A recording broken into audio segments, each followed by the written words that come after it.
बिस्मिल्लाहिर्रहमानिर्रहीम। हमारा lecture 9th class के लिए है। टॉपिक है मोशन एंड रिलेटेड टर्म्स, यानी कि हरकत और उससे मुतालिका जो इस्तिलाहात हैं उन पर हम बात करेंगे। बात पहले से जारी है हमारी। पिछली लेक्चर में हमने क्वेश्चन नंबर 4 तक काम कर लिया हुआ है, तो उसी की कंटिन्यूशन में हम आगे चलेंगे। क्वेश्चन नंबर 5 ये देखिए, डिफाइन एक्सेलरेशन। कराची के साथ 2021 वाला पेपर।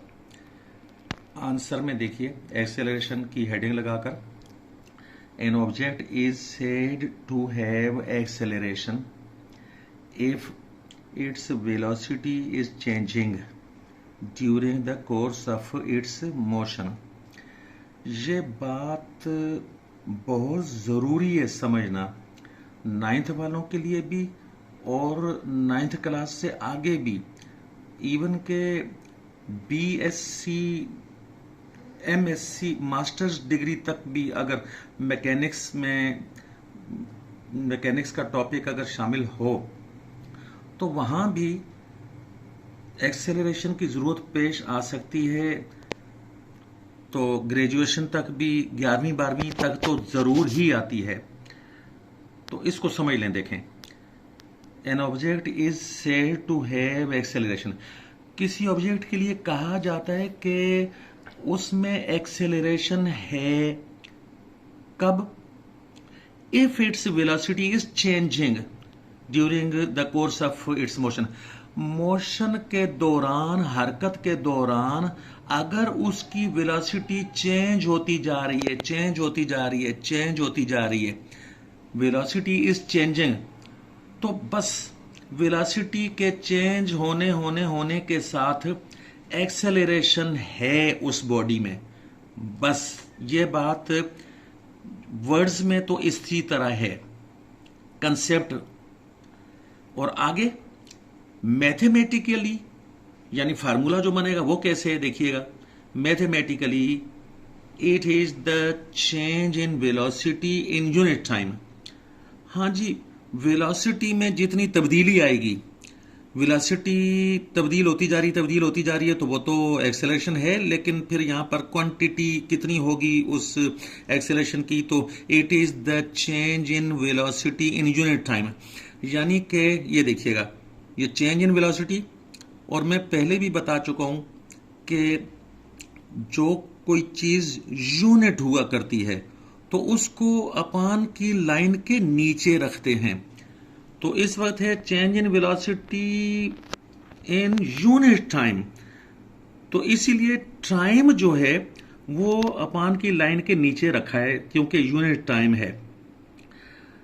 याद रखिएगा कि यूनिट का लफ्ज यहां पर लिखना नहीं है अपान की लाइन के नीचे। वो तो डेफिनेशन में जब यूनिट टाइम है तो अपान की लाइन के नीचे यूनिट का लफ्ज लिखे बगैर ही वो चीज लिखनी होती है जिसके लिए यूनिट कहा जाता है। ये देखिए, एक्सेलरेशन की तो ये हो गई, फार्मूला हो गया। अब उसको सिंबल में फार्मूले को देखें। एक्सेलरेशन क्योंकि वेक्टर क्वांटिटी है, इसलिए ये वेक्टर का निशान, तीर का निशान लगा हुआ है। ये डेल्टा शो करता है चेंज। किसी चीज में चेंज शो करनी हो तो उसको जनरली डेल्टा के निशान के साथ शो कर देते हैं। वेलोसिटी भी क्योंकि वेक्टर क्वांटिटी है तो इसलिए v के ऊपर भी वेक्टर का निशान, तीर का निशान लगाया हुआ है। टाइम को स्मॉल t से शो किया। तो इस तरह से ये जो चीज वर्ड्स में लिखी हुई है ऊपर, बिल्कुल वही चीज सिंबल्स में नीचे लिख दी गई है। और आगे देखते हैं। ये देखिए, एक्सेलरेशन के लिए आखिरी बात जो है वो ये है, आखिरी, its unit in SI is metre per second squared. इसकी यूनिट यानी कि एक्सेलरेशन की यूनिट सिस्टम इंटरनेशनल में है metre per second squared. Next page पर चलते हैं। ये आया जी next page question number 6, what is meant by change in velocity? Velocity में जो तब्दीली है इसका मतलब क्या होता है? तो आंसर देखिए, an object undergoes A change in velocity. एक ऑब्जेक्ट, कोई चीज उस वक्त गुजरती है इस हालत से कि उसकी वेलोसिटी में तब्दीली आती जा रही है, तब्दीली आती जा रही है।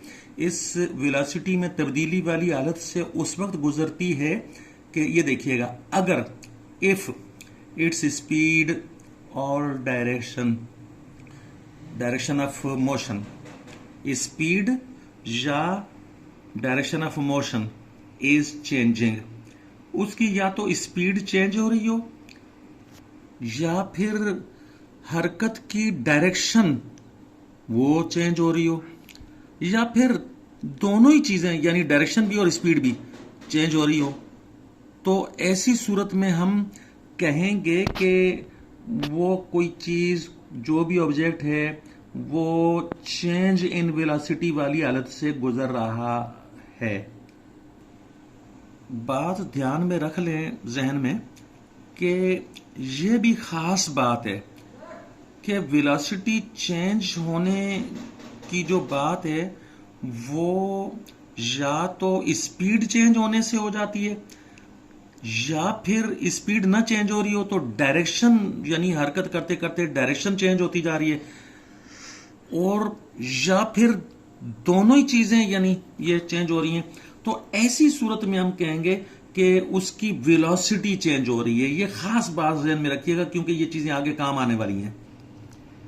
ये हमारे पास ऑब्जेक्टिव क्वेश्चंस हैं, कराची और लाहौर बोर्ड के मिलाकर हमने ये किए हैं, तो इन पर मैं बस ज़्यादा बात नहीं करूँगा। थोड़ी कोई बात अगर मैंने समझानी होगी तो वो समझा दूंगा थोड़ी थोड़ी सी, वरना मैं इनको जल्दी जल्दी आगे निपटाता जाऊंगा। और इसको देखिए, ए change in position is called displacement, यानी कि किसी चीज की पोजीशन में तब्दीली आ जाए। पहले वो किसी एक पोजीशन पर थी, यानी एक लोकेशन पर थी, उसने अपनी लोकेशन को तब्दील कर लिया है, पोजीशन को चेंज कर लिया है, उसकी पोजीशन में तब्दीली आ गई है। तो ऐसी तब्दीली आने से क्या हो जाता है कि उसमें डिस्प्लेसमेंट आ गया है, यानी उर्दू में बोलते हैं हटाओ। तो वो चीज़ अपनी जगह से हट गई है, तो इसलिए हटाओ पैदा हो गया, इंग्लिश में displacement. Number 2, inertia depends upon mass. किसी बॉडी की जो प्रॉपर्टी है, इनर्शिया वाली प्रॉपर्टी, जो सलाहियत है, उस पर यहां पर बात नहीं करने की जरूरत, वो टॉपिक में हो चुका है। तो वो मास पर डिपेंड करती है। इनर्शिया किसी बॉडी का ज्यादा होगा अगर उस बॉडी की मास ज्यादा होगी, मास कम होने से इनर्शिया वाली प्रॉपर्टी कम हो जाती है, यानी सलाहियत कम हो जाती है। Next, number 3, which of the following is a vector quantity? Speed जो है वो वेक्टर नहीं है, डिस्टेंस वेक्टर नहीं है, पावर वेक्टर नहीं है, डिस्प्लेसमेंट, लाइन लगाइए मैंने नीचे, ये वेक्टर क्वांटिटी है।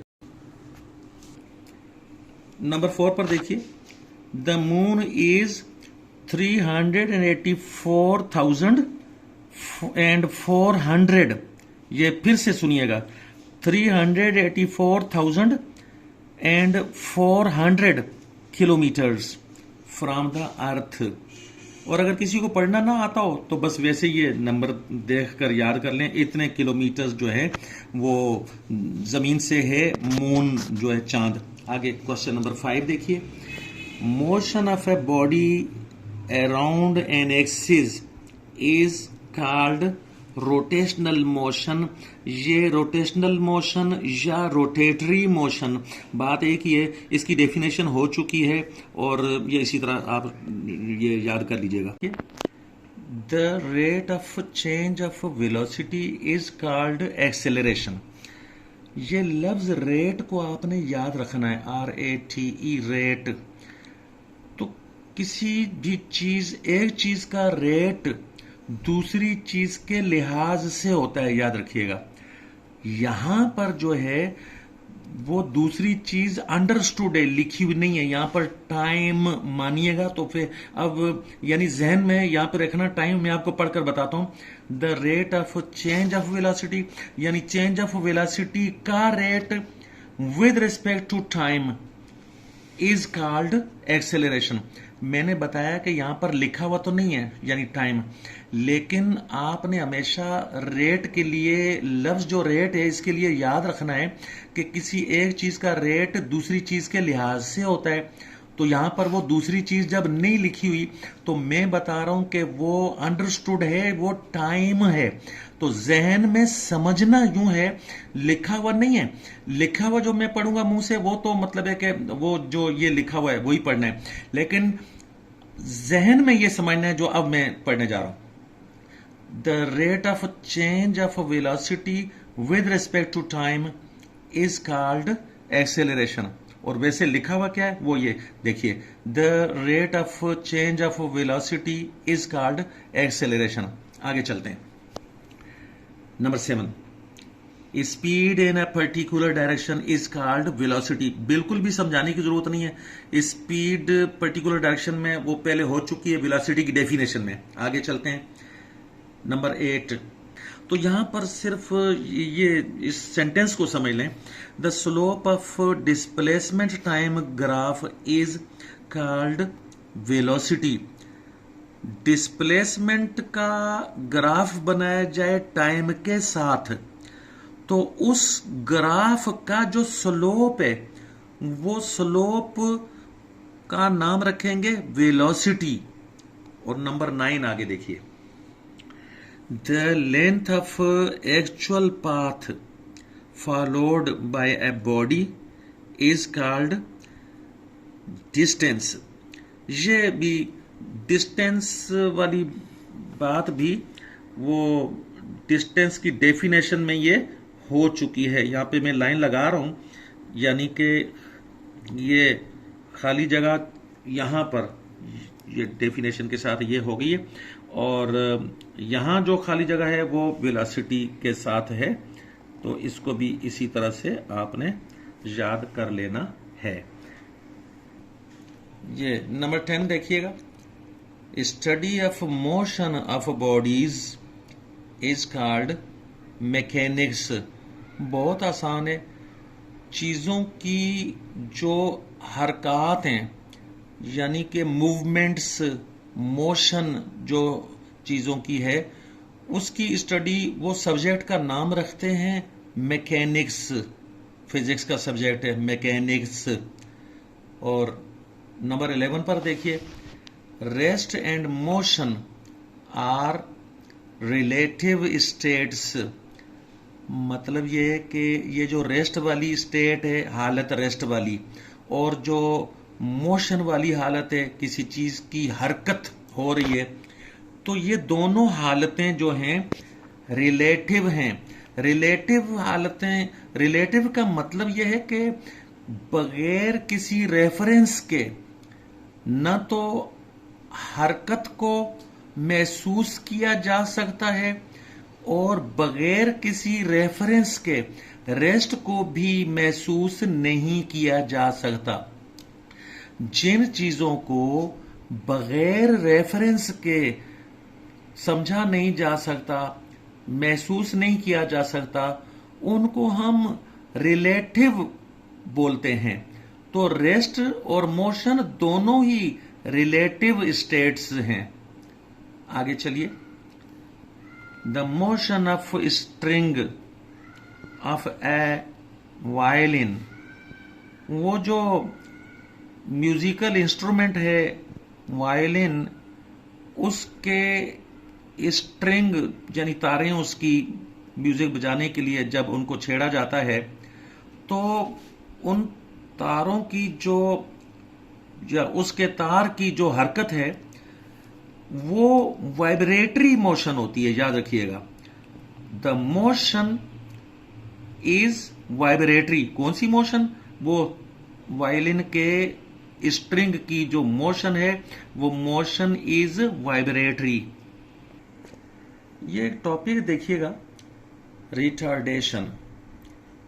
A body is said to have retardation when it moves with decreasing speed. यानी कि कोई बॉडी जब ऐसी स्पीड के साथ मूव करे कि उसकी स्पीड डिक्रीज होती जा रही है, स्पीड कम होती जा रही है, कम होती जा रही है, और कम और कम और कम, यानी रुकने की तरफ जा रही हो कोई चीज, डिक्रीजिंग स्पीड के साथ जब कोई चीज मूव कर रही हो, तो उसमें हम कहते हैं कि रिटार्डेशन है। रिटार्डेशन एक ऐसी हालत का नाम है कि जिस हालत में बॉडी मूव इस तरह से कर रही होती है कि उसकी स्पीड कम और कम और कम होती जा रही है। और आगे भी देखेंगे। दिस एक्सेलरेशन हैज, यानी कि ये जो रिटार्डेशन है वो एक तरह का एक्सेलरेशन है। याद रखिएगा, रिटार्डेशन जो है वो एक्सेलरेशन हुआ करता है, लेकिन कौन सा वाला acceleration? This acceleration has its direction opposite to that of the velocity. हाँ जी, वेलोसिटी, बॉडी जब कोई मूव कर रही होती है किसी डायरेक्शन में, तो जाहिर सी बात है मूव करते हुए उसकी वेलोसिटी है, तो जिस डायरेक्शन में वेलोसिटी होती है तो उस डायरेक्शन से उल्टी तरफ को ये इसकी इस एक्सेलरेशन की डायरेक्शन होती है।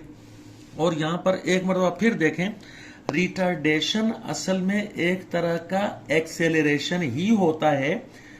क्यों एक्सेलरेशन होता है?